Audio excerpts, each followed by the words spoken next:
What's going on, Tarantino fans, and welcome to episode 9, the final episode in the Once Upon a Time with Tarantino series. Thank you so much for watching every single episode in this Tarantino series. It means so much to me that you guys love this series and Quentin Tarantino especially. And I've had on so many amazing guests, and thank you to every single one of the guests who have collabed with me in talking about these Tarantino films.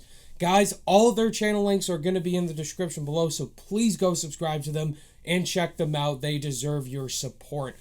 And guys, we're going to end this off with a huge bang by talking about Tarantino's final film leading up to Once Upon a Time with Hollywood, The Hateful Eight. The Hateful Eight came out in 2015, and this movie has a great cast involved. Samuel L. Jackson, Kurt Russell, Walton Goggins, Bruce Dern, Tim Roth, Michael Madsen, so many others. Channing Tatum as well. And guys, I got a great final guest on here talking Hateful Eight with me, and that is Ryan from the Movie Nerds. I'm a huge fan of his channel, and I'm excited to talk about this film with him. Ryan, welcome to the channel, man. How you doing? How's it going, dude? Thank you so much for having me. How are you? I'm doing great, man. I can't wait to talk about this movie with you, and welcome to the channel, man. This is our first collaboration, and guys, we want you to chime in down below in the comment section. Me and Ryan, we're going to be talking about The Hateful Eight, talking our thoughts, and answering questions as well. So if you've seen The Hateful Eight, let us know your thoughts below, and answer the questions along with us. And guys, without further ado, let's get right into The Hateful Eight. So, The Hateful Eight, Ryan, this is a special movie for you, man, so let's get right to the first question. Well, we won't get into that yet, but Ryan, when did you first get into Quentin Tarantino? This is a question I ask to everybody. What was the first Tarantino film you saw, and when did you get introduced to him? Yeah, Tarantino's been a weird thing for me. So I grew up in a family of 8. I'm one of 8 kids. So we had a massive family, but everyone in my family is older than me. And my brother is older than me by about 7 years. So essentially, he would just sit me down in front of movies that were way inappropriate for my age. So, for example, I saw the first one I saw was Reservoir Dogs when it was new release VHS from the video store. So that was what, 92. 92. Okay, so at that point I was only 6 years old. So that is definitely an inappropriate movie for me to be watching. I would say because of the new release, I was probably more like 7, maybe 8. You know, Australia takes forever to get movies. I'm going to say 8. But even so, an R-rated movie for an 8-year-old is just way too inappropriate. But at that point in time, I think Tarantino wasn't as big as obviously he is now, and he didn't have that name. But you knew you were watching something amazing, something different. The storytelling of Reservoir Dogs is just so Tarantino-esque. It's, you know, many different stories all coming together to tell this one narrative, which is awesome. It's probably still one of my favorite Tarantino movies, and it always holds that place of being one of the best. And one of the best and one of my favorites. 6 years old, man. That's stupid things. I'd also seen Evil Dead at that point. Like, Evil Dead was one of the first movies I remember seeing, and that's kind of scary to think that, you know, movies that like Little Mermaid were coming out at the cinema, which I did see, but I was watching movies like Evil Dead and Nightmare on Elm Street at home. You know, that's why this brain's like this. And Ryan was born. But anyway, yeah. So, yeah, that's interesting, man. Reservoir Dogs, it's a great movie all around. I feel like each Tarantino film connects with somebody different and has different people connecting with it. For me, Pulp Fiction grew me into Tarantino, and then it was Django and Inglourious Basterds, like his well-known films, and then I watched Death Proof. Yeah. And he just has a film for everybody to love. And Reservoir Dogs was just such a great movie with just a small idea.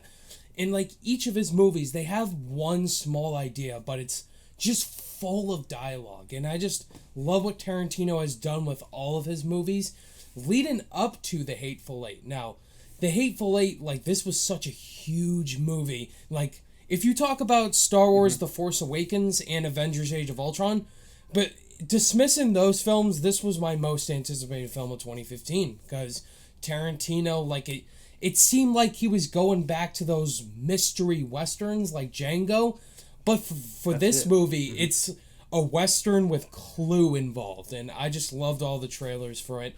And I think that goes right to the second question, Ryan. What were your overall thoughts on The Hateful Eight? Did you see it in theaters, and what were your overall thoughts? Yeah. Well, I mean, this is one of those movies that almost didn't happen. I mean, Tarantino at the time, he released. The script for this got leaked, and it was originally meant to be a stage play.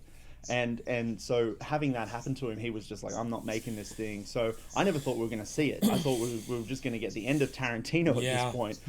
So I was highly anticipating this movie coming out, and I'd heard really good things about the script. I didn't read it when it was leaked, obviously. I don't know why you would do that, but I was highly anticipated because everyone everyone that had read the script had said it, it was really awesome and stuff. So yeah, I was pretty pumped for it. But this movie is, I think it's really different for Tarantino. I think, having it only set in one kind of room for, a 3-hour epic is really different. And for me, the first half, or the first act or so, is a little bit slow for me for a Tarantino film. I know there's a lot of dialogue going on, but for most of the heart, it's people talking about past experiences that we don't get to experience in the film. Mm-hmm. And I kind of wanted it to speed up a little bit, but once it gets past that first act and we've introduced to everyone, it just goes balls to the wall crazy, and that's what you love about Tarantino. That's what I love about Tarantino, and this is probably one of the best third acts of any of his films, I think.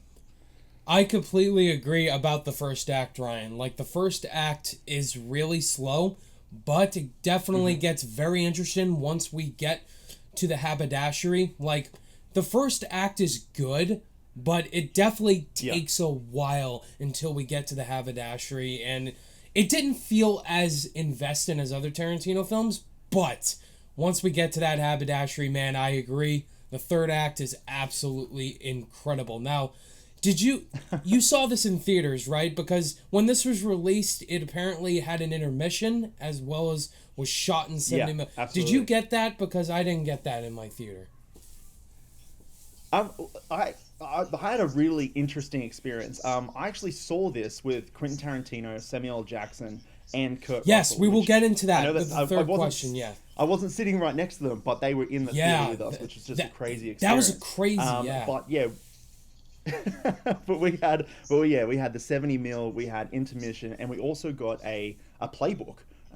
Which was essentially went through the cast and all the scenes of the movie and stuff like that. So it was a pretty big film when it came out, and pretty big premiere of a film too.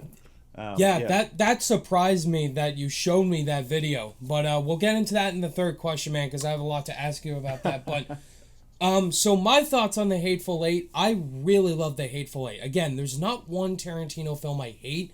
But out of his filmography, this is definitely one of my least favorite, but still, the dialogue's fantastic, the performances are amazing, the third act's incredible, but it does have a slow first act that you gotta get through, and it doesn't feel as invested as Tarantino's other films, but still, the performances are there, the script's incredible, but man, I really like this movie still, but there's other Tarantino films that are definitely better. Has there been any other desire to revisit any other characters from your films?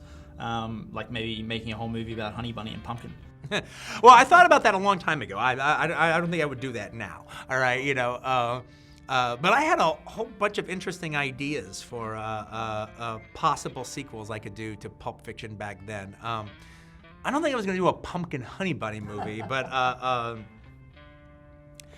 I did think about the idea of the Vega brothers, all right, taking place before the movies, where like when Vincent was in Amsterdam, and his brother Vic, Mr. Blonde, comes and visits him, and they get into some adventure or something like that.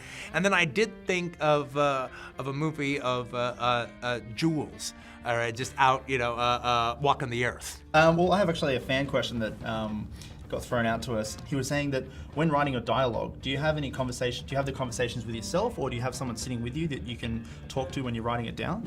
No, I never deal with anybody else. But it's a very good question, actually. By the way, it works two different ways. Sometimes I'm just writing on the page, and I get the characters talking to each other on the page, and it's just like da da da da da da da da da da. And that's usually what I call a vomit draft. I mean, I'm not writing the names of the characters and the dialogue underneath like in a script format. A good example of that would be the baghead scene in Django Unchained. Because I wrote initially a smaller version of that scene, more like a normal scene where like a couple of funny things happen and some of those issues are brought up and then they move on and do the rest of the scene. But when I read it with a friend of mine, she laughed so hard at the baghead scene and the whole conception of it that I knew, oh no, there's more to be done here. I can stretch this out more. There's more comedy gold in this sequence. Let's not be so quick to move on. Yeah. Let me mine this a little further. That's right, guys. Mr. Ryan here interviewed the man himself, Quentin Tarantino, for this movie. So Ryan, you said you got to do everything. You interviewed Tarantino and some... Did you interview other cast members? No, I didn't. I think we got really lucky, actually. Tarantino, I think at this point, had been through a lot of press junkets for this movie, and he was just getting asked a lot of violence questions. So I think he went to a lot of, low-ranking movie dudes that were interested just in the movie and not really, his other side of, being in politics of violence and stuff like that. So he wanted to kind of go down to, the lower, followed movie groups and get interviews from their people. And I'd emailed all the distributors and they came back instantly basically and said, hey, we've got this, interview with Quentin Tarantino. Do you want to do it?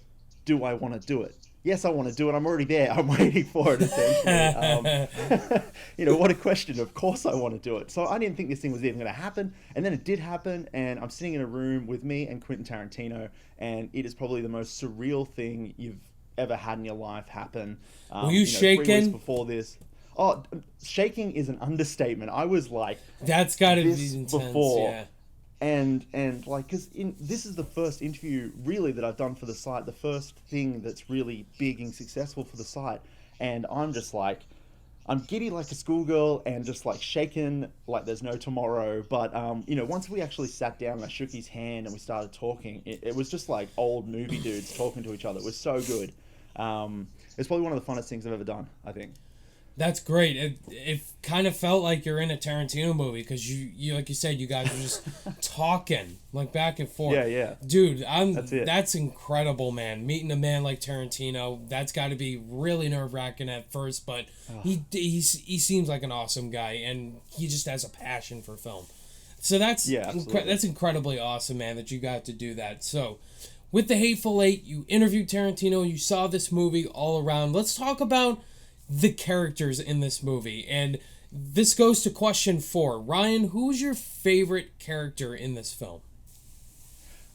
Look, I think Sam Jackson does really well, but I'm a massive Kurt Russell fan. And, we'd already seen him in Death Proof at this point, and seeing him come back for the Hateful Eight, for me, I was just like, I'm all about Kurt Russell being in this movie.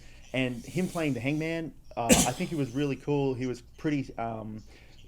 straight to the point, and I really enjoyed his character. But I was kind of shocked. Now, this is going to be spoiler, sorry for the people who haven't seen this movie, but I was really shocked at how quickly he died in the movie. I thought he was going to be all the way to the end, and then all of a sudden, he's wiped out. And that was just an unbelievably shocking moment. But all the way up to then, he's got to be my favorite character, followed by, Sam Jackson. Absolutely. I'm going to go with a character, not Samuel Jackson. I'll go with Walton Goggins as Chris Mannix. I love Walton Goggins in this movie. Chris Mannix, he comes right in the first act, and he's the sheriff of Red Rock. And I really liked his character. Walton Goggins, I would say this is my favorite performance of his that I've seen. I really liked his character. Yeah. He was intriguing. I loved his dialogue back and forth, especially with Tim Roth. So good as Oswaldo Mowbray.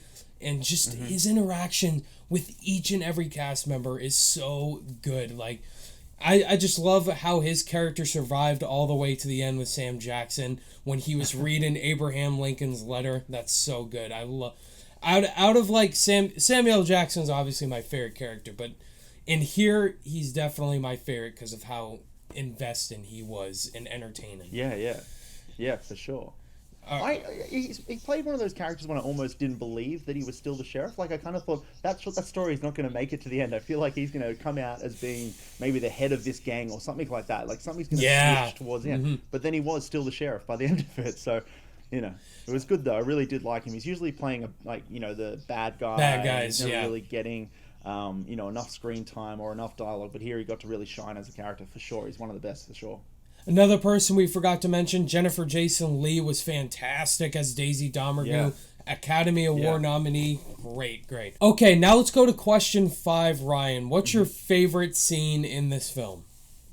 I think there's no question for me. It's got to be the interrogation scene where Sam Jackson just starts questioning everybody and their motives and, what the Mexican's doing, who poisoned the coffee. It's a really awesome dialogue moment. You don't really know what's going to go down, who's going to get knocked out, who's going to get killed. And it's really fun. I think Sam Jackson just really takes over the movie at this point, and he becomes the leading character. And I just really love the dialogue between him and the Mexican, and just that sequence where he finally gives in to killing the Mexican, shoots him twice, and then stands over his head and blows away his face completely is just so Quentin Tarantino-esque. That scene is just unbelievable, and you just knew you were watching. Like, you could show that scene to anyone and they could watch it and say, this is a Tarantino movie, like, no question. And yeah, it's for me by far the best moment of the movie. By far for me, it's the big black dingus scene. We both go with the Samuel L. Jackson scene. It's that scene. That scene, without a question, is my favorite scene.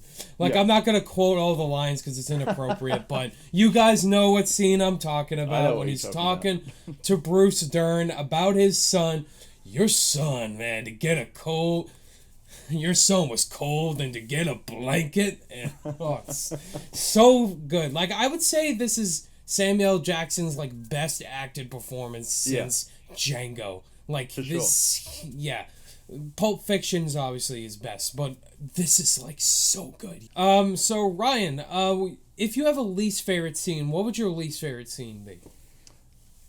Can I say the first act? I know it's a whole act, but even the first opening moments of the movie, it's 4.5 minutes of just wide shots of different scenery followed by text over the top, and then we finally meet Jennifer Jason Leigh and Kurt Russell, and then we're going on to meet Sam Jackson, and then we're meeting Walton Goggins. It's just so many introductions of characters, and then finally we're at the haberdashery, and finally a plot is happening for the movie.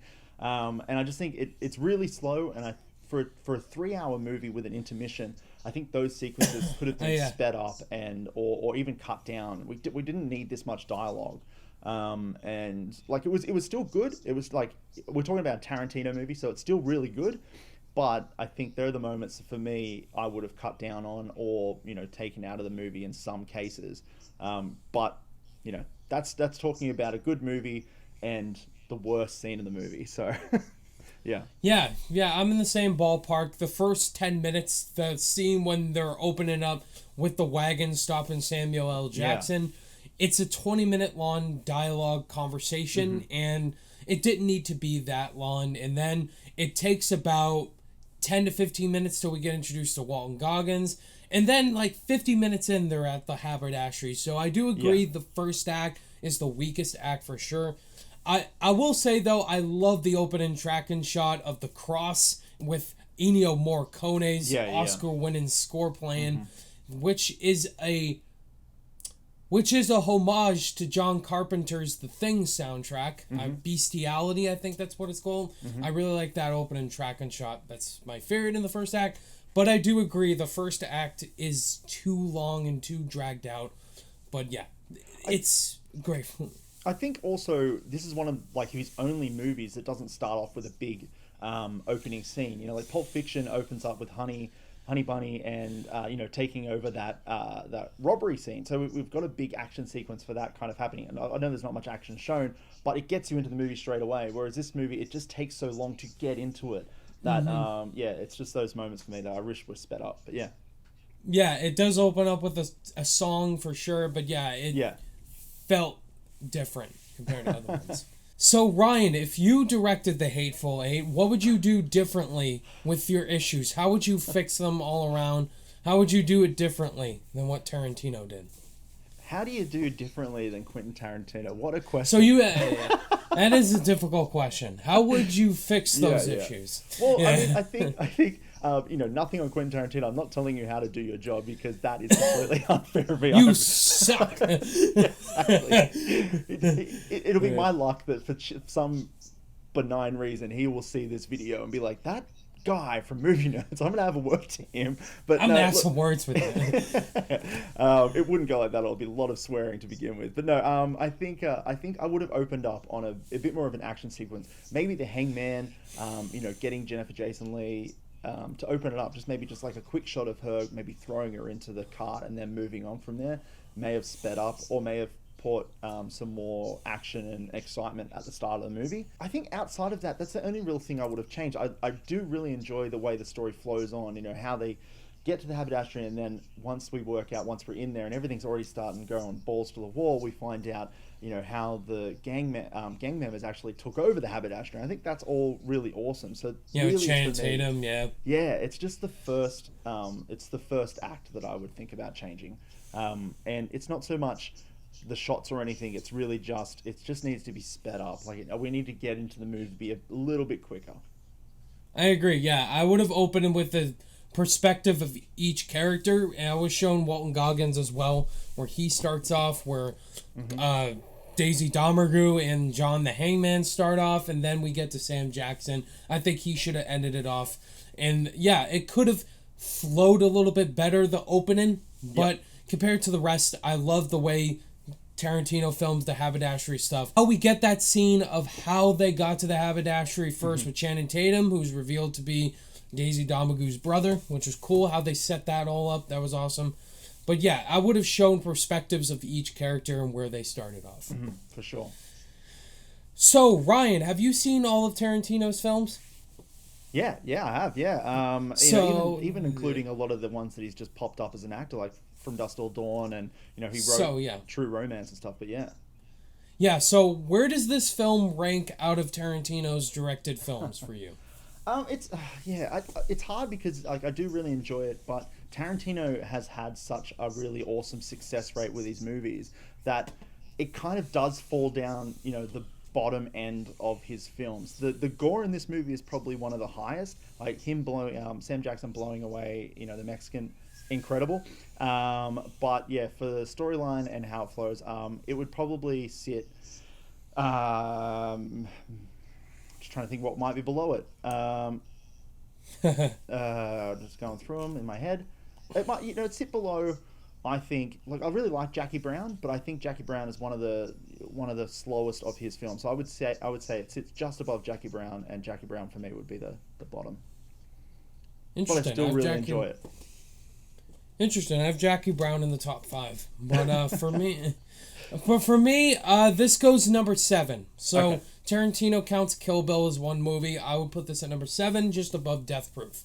That's my least favorite. But yes.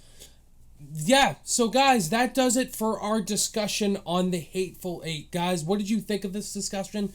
And what are your answers to these questions down below? We appreciate you guys watching and commenting as well throughout the whole series. Guys, that's it! The Tarantino series is over. Once Upon a Time in Hollywood releases this week, guys. I am super excited to see that Thursday night. And Ryan, thank you so much, man, for being my final guest on The Hateful Eight in the Tarantino series, man. I've been wanting to collab with you for a while, and it's great that we finally did this one. So, Ryan, to close off the video, tell my subscribers where they can find you on your social media. I just want to say, first off, dude, thank you so much for having me. You have such an awesome channel. You've got such an awesome lineup of movie dudes all supporting your channel, and it's great to see that just happen, in the movie universe or the movie talking universe. So having me a part of that, I really, really appreciate it. You're such an awesome dude and such an awesome channel. So I really hope that people are watching your stuff more. But you can find me at youtube.com/movie nerds. My name's Ryan, and that's where you can find my stuff. Yes, guys, Ryan's YouTube channel will be in the description below, The Movie Nerds. Please go check out his channel. He's a huge movie geek like I am, and yes, you will not be disappointed. And guys, Thank you so much for watching the Once Upon a Time with Tarantino series, guys. And look forward to my review for Once Upon a Time in Hollywood on Thursday, as well as my ranking for all of Tarantino's films after that. And guys, thank you so much for watching. If you are new to the channel, feel free to click that subscribe button and that bell notification icon for more reviews, reactions, rankings, and more movie content. All of my social media links are in the description below, and I will see you guys in the next video. Bye-bye-bye.